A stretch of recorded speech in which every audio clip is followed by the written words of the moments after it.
Welcome to the Heartbeat for Hire podcast. I'm your host, Lyndsay Dowd.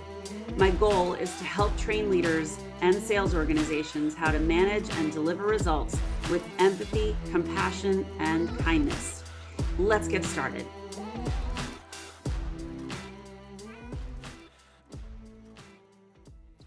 Greetings and welcome to this episode of Heartbeat for Hire. I am so excited to bring our guest to you today. Lori Bush is a CEO, speaker, and a woman committed to the science of skincare.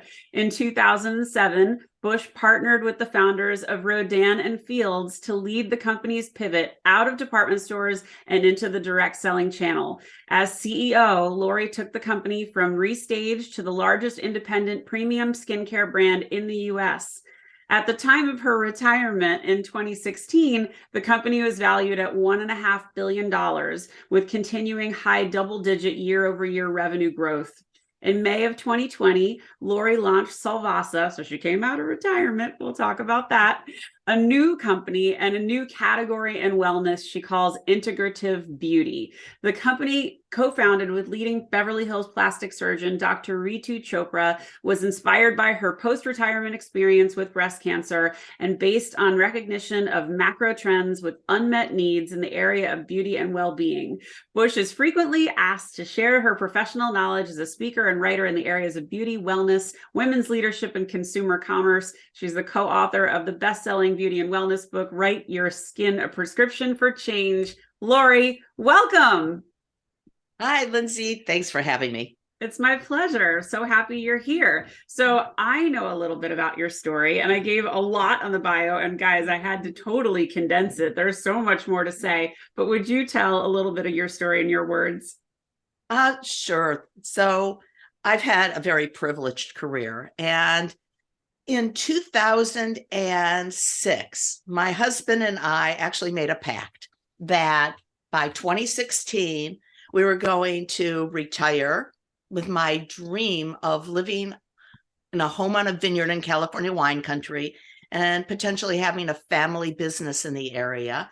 And we sort of did our pinky swear on that. And that was about the time I started my experience with Rodan Fields. I had been in the beauty industry with a focus on skincare for a good part of my career. My early stage of my career was actually in laboratory medicine. I developed products in the areas of disease diagnosis and transitioned into marketing, and then made ultimately the move into skincare and beauty, which was kind of counterintuitive given my degrees and my background, but it was a fantastic move for me. And I'd had some great experiences with companies like Johnson & Johnson. Did the actually professional marketing program for Neutrogena, where my job was essentially to get the #1 dermatology recommended claim for Neutrogena products. And that got me close to the dermatology community, which is how I ultimately ended up partnering with Dr. Katie Rodan and Dr. Kathy Fields as they were looking to extend their footprint from acne into general skincare and beauty, which was my area. And long story there, but ultimately we ended up partnering. They had launched their company, initially sold it to the Estee Lauder's companies. And at that point in time, they were trapped behind a glass counter, and their story was rich and it was big, and they needed a different type of sales structure in order to make it happen. And I had a background in direct selling. I'd been the president of the Nu Skin division of Nu Skin Enterprises with skincare products in 45 countries around the world with this independent sales organization structure. So we got together, decided to, at first we were talking to Estee Lauder about potentially just taking the product line into direct selling via the Lauder companies. That ended up not making sense for a number of reasons. So Lauder sold the company back and we started from zero and relaunched. But at that point in time, I said, you know what? With my husband, we've determined that we're going to be in business for the next 10 years or so. And I still have a non-compete to wait out. So we launched and relaunched the company at the beginning of 2008. And I figured by that point, by the time I was at that point, 8 years into it, we'd have either gone down in flames or had some sort of liquidity event. But it turns out it was just the opposite. The company took off. It was really quite transformative, bringing clinical skincare to the masses. But I did honor my commitment to my husband to retire. I live on a beautiful property in Sonoma, California now, a dream come true. And I retired at the beginning of 2016, thought I would downshift to just doing some board work and maybe some advisory work. And that's what I started doing. And then at the beginning of 2017 or mid 2017, found a little lump on my breast. And coincidentally, I had just invested in a company that was about to launch, that made bras and intimate apparel for women who were going through breast surgeries, particularly those who were having mastectomies. And the company is called Anna Ono, and it was just getting launched by this amazing woman, Dana Donofree, who you may want to interview at some point. Oh, good. Yeah. And she was a big advocate for women who were dealing with breast cancer. So I given her a call and said, I found this little lump on my breast. And she said, be sure I go, it's probably nothing. It's probably just a cyst. Well, it turns out it wasn't nothing. Interestingly enough, I had my mammographies. When I went back for the checkup of the little lump, the mammogram couldn't even see the tumor, but I could feel it. So I'm making a big case to everybody. Self-exam is a big thing, because early detection, I was very fortunate, found it very early, decided to go very aggressive in terms of prophylaxis, meaning I chose the bilateral mastectomy and reconstruction. And I had the best possible medical care, and it was very integrative. I was close to my breast surgeon. I became friends with her. It's Dr. Christy Funk, who is the go-to specialist for for all things related to breast cancer. She's on Good Morning America all the time. She wrote a book called Breast, the Owner's Manual, which she was writing while I was going through my treatment. So she's giving me the galleys to read and review with her, which is kind of a fun experience. I've got my oncologist's phone number on my cell phone. But what I didn't realize, one, was the importance of having a team that was working together for you. And the other thing that I didn't realize is when you're going through this process in reconstruction, the person you see the most, the doctor you see the very most, is your plastic surgeon. Yeah.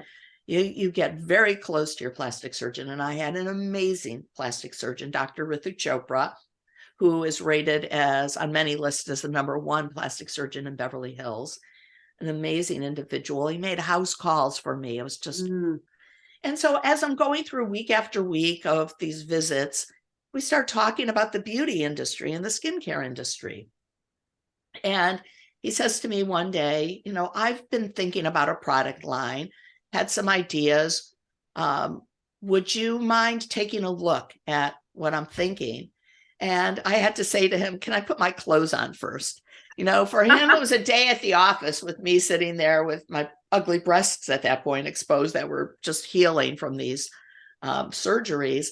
And so we went into his office and he showed me some concepts that he had for a skincare line that brought together the best of Eastern traditional skincare and self-care and the best of Western cosmeceuticals, and combining them together because he felt that sort of represented how he approached medicine with his Indian upbringing and his Western culture and being an American citizen and American born.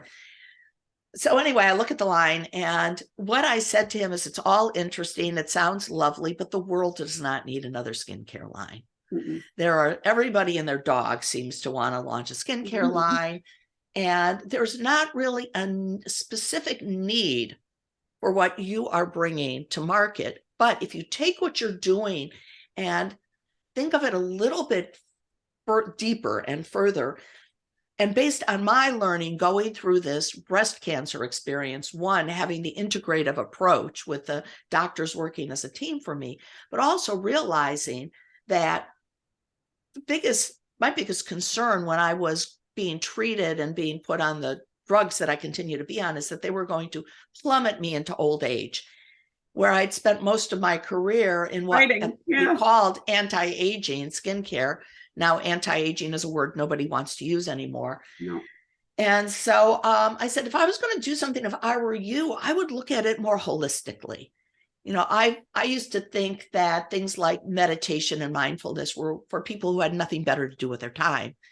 And I ate stress for lunch, and I only needed to sleep 4 hours a night. And I came to realize that if you're not managing the impact of inflammatory stress throughout your entire being, that all the cosmeceuticals in the world aren't going to take care of what's going on with your skin. Definitely want to talk about that, but finish what you're saying, because I know you're going to get to Solvasa. So that's how Solvasa came to be. He said, I love that. Let's do it. And I said, hey, I'm retired. I've already had my, my career with the cherry on top. That was all great. And, but I'll help you pull together a company. And I know how to start a company. Yeah. So I said, but I'm not going to run it. I'm not going to be an operator. You're going to have to raise some money. So we did. We pulled everything together. The challenge was that we launched the business as a direct selling company at the end of January 2020. And, direct selling, which is really very socially focused and so much about building community, and everything we intended to do just blew up. Yeah. And so, we struggled along. We had some interesting fits and starts in the first year or so. And then eventually, by the end of 2021, I realized that, we never really got out of the blocks the way we intended to. So I stepped in to basically take over the company and continued to look for the right go-to-market strategy for this very differentiated. It wasn't just about launching a new brand. It was about creating a new category that brought together really the body-mind connection on behalf of your skin and the reflection of it. So there it is. And so, yes, I call myself a failed retiree, and it's exhausting, but it's something that is so relevant and so needed right now that I'm not willing to throw in the towel. I know that there's a there. That's amazing. And welcome back out of retirement. I think we're lucky to have you. So I want to unpack your comment on stress, because I just did a post today about the price of work. And I was specifically talking about what's it worth to you? Is it worth your health? Is it worth the relationships you've got and sacrificing those? And I recently had a friend who just passed away and was in like a terrible stress state all the time. And that was, I believe, a massive contributor to her passing. So talk to me about your experience as a CEO, and how did you manage stress, and how did you acknowledge it within the ranks around you? Was it a conversation? Yeah. So through most of my career, I thought I was in control. And the way I really addressed it is what I would have called a work-life mashup, is that I made everything I did, I connected the two very closely. In fact, I did a keynote for the commencement of Temple University's business school. Mm-hmm. I think that must have been back in early 2017. I think it was before my breast cancer. And I talked about to the business students who were graduating that I got my graduate degree the year before the term work-life balance became a thing. And so I missed that memo.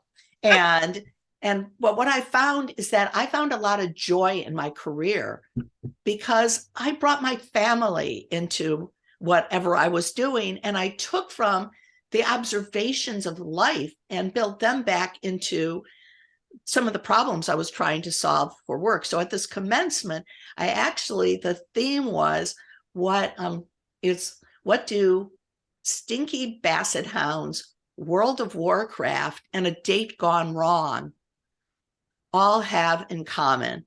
And they all were insights and experiences that helped me create what became the #1 beauty brand in the country, or skincare brand, I should say, in the country.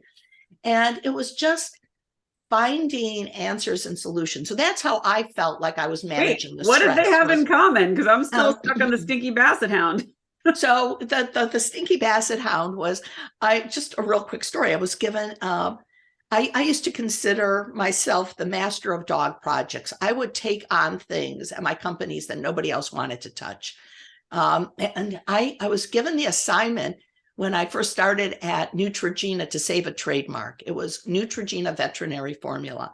And it wasn't, a very special trademark, but the company needed to get a product into interstate commerce to save this trademark because the founder of the company wanted this trademark saved. So, Lori, here, you need to develop a product, get it shipped. And oh, by the way, you don't have a budget for it. And don't mess with our existing class of trade. And so I had just moved to LA. And one of the things that I was experiencing for the first time in my life was I had fleas on my dogs. And somebody said, you need to wash your dogs with tea gel shampoo. Here's a little tip for everybody. Fleas hate tea gel. They just leap off of it. And that's how you would treat the fleas in your dog. So now I'm thinking, okay, tea gel is good for fleas. I don't have a budget. I need to get a product into interstate commerce. How am I going to do this? So first of all, there's 2 schools of veterinary dermatology in the whole country. One happens to be UC Davis. So it's in at least the same state I'm in California. I get together with the head of dermatology there and said, I would like to sponsor a clinical trial for using tea gel to treat dogs with fleas. And the head of the school said, there's a real problem for basset hounds because they get a condition called flea bite dermatitis and they really stink. And he goes, we'll have people lined up to participate in this clinical trial with your shampoo if you want to go that route. So this is great. So we have people lined up with their basset hounds and we're sending them home with the tea gel shampoo. And we get this paper written up that we can now publish collectively with the school. Then I find who is the one of the distributors through veterinary clinics of veterinary products for sale. And I locate a company called Butler out of Columbus, Ohio. And I called them and I said, how would you like to co-label a product with Neutrogena?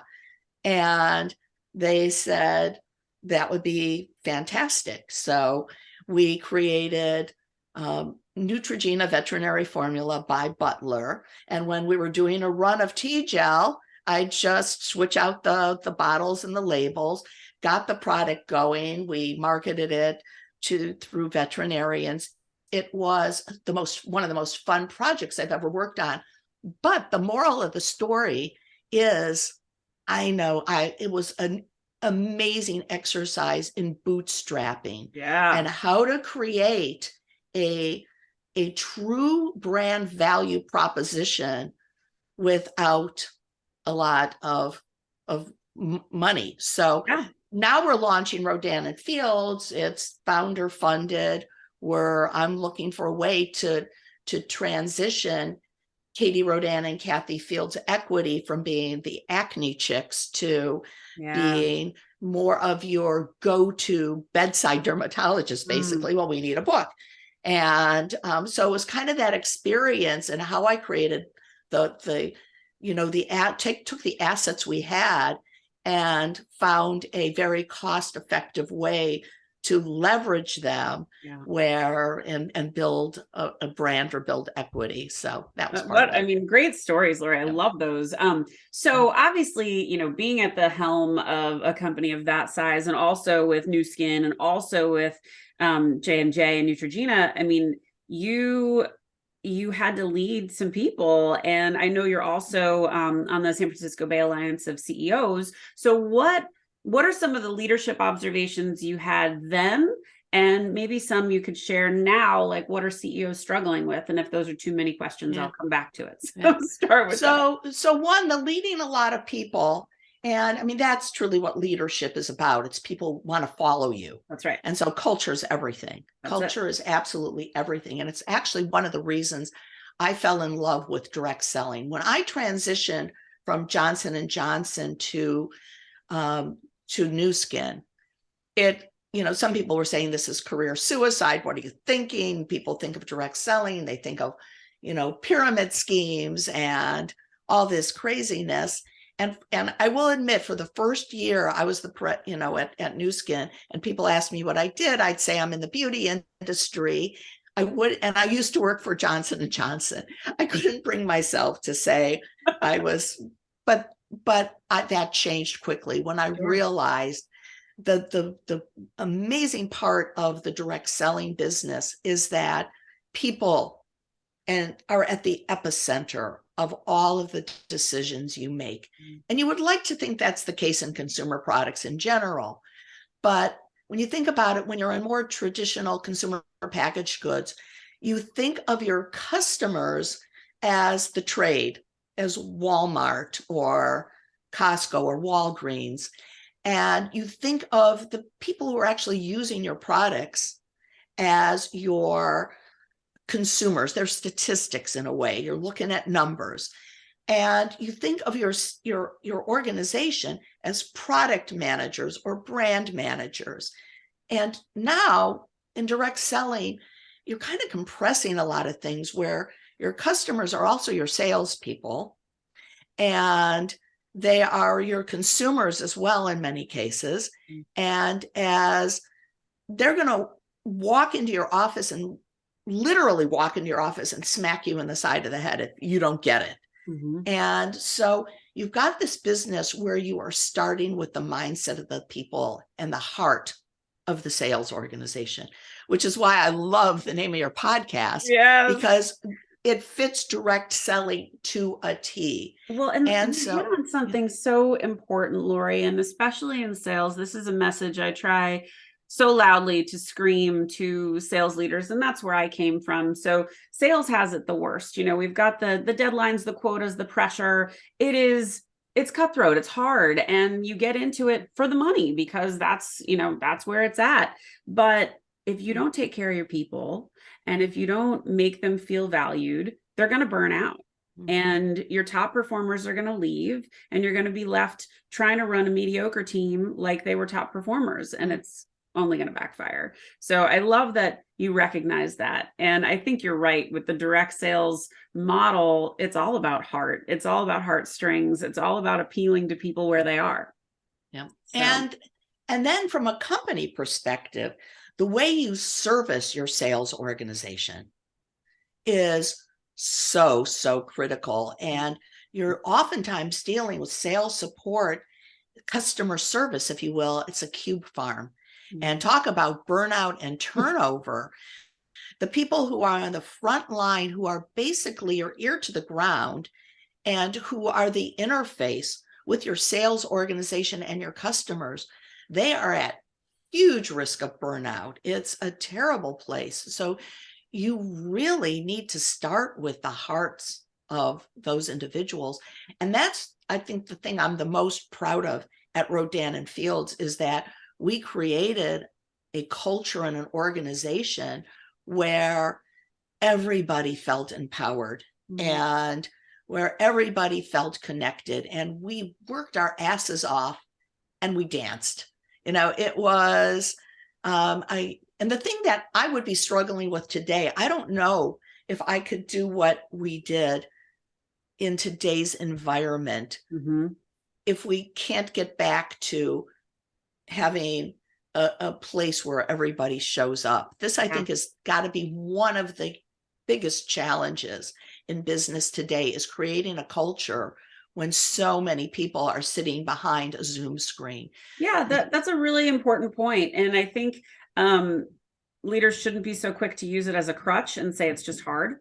You still have to do it. You still have to forge connection. You have to build opportunities for collaboration and teaming, whether you're, far away like Boston and California, or you're even in the same office. You have to afford those moments for people to connect to each other. I love that you got that. And I love that, that's how you lead. I think that's so, so important. Yeah. I mean, the thing that I think is a challenge for people today, and I know we're going to work our way through this and figure this out. But, I was running Rodan Fields at the time when Marissa Mayer made the big deal at Yahoo that everybody's coming back to the office. Nobody's working remotely anymore. Because in the tech world, you can work remotely because you're oftentimes sitting behind a computer anyway. But, I built out our headquarter building in the financial district of San Francisco, where the building was built for collaboration and for transparency, so that we could all see each other all the time. We had been in a smaller building at Union Square in San Francisco, and it was a very small building, and we were on one small floor when we launched the company. Our first year we had 8 employees. So we're on this, and then we started to grow and we took on other space in that building, but there was an elevator. And the elevator there were 2 elevators, actually. Oftentimes one of them was broken, and you'd have to wait for an elevator to go one floor. You couldn't use the staircase. And it changed the dynamics of how we were working together. And so I thought, we have to get into a space where we can talk to each other face to face and see each other. And so we found a space and we built a staircase through several floors that became kind of the cultural heart of the business, so that you could stop and have random conversations, and you could connect with people anywhere, because we had idea paint on all the walls where you could just stop somewhere and start sharing ideas and write on the walls. And but the most important thing I think we did, and this is something that I think it can be duplicated virtually, and I was listening to one of your earlier podcasts, and you talked about everybody really understanding the why. And one day I sat in the sales, the customer service organization. We had just had a big product launch, and it was out of control. We were having inventory challenges because we sold way more than we expected, and there were all sorts of issues associated with it. And so I had people come in and work on the weekend when normally we wouldn't work on the weekend. And I went in and I sat in the call center answering the phones, which was an amazing enlightenment, because we had this knowledge base of answers that people would give to the customers who called in, and some of them just didn't make sense to me. So I would, after I'd service a call, I'd talk to some of the other people in the group, and I'm going, why are we saying this? This is something that was maybe a workaround in the early days, but doesn't make sense anymore. And they would oftentimes say to me, I've always wondered that myself, but this is just what I was told to do. Yeah. And it's like, okay, we're gonna break this up. I love that you did that, Lori. And, the CEO of Starbucks right now has promised that he's going to work in a cafe once a month for his entire tenure. And I just feel like every CEO ought to find themselves in the trenches just to really get a grasp of what is going on the field. I think it's so important. Thanks for listening to Heartbeat for Hire. If you like what you hear, I'd love it if you'd subscribe and leave a 5-star review. To keep the conversation going, you can find me on Insta or at LinkedIn at Lyndsay Dowd, H4H, or you can reach me at my website, heartbeatforhire.com. Thanks so much. Have a great day.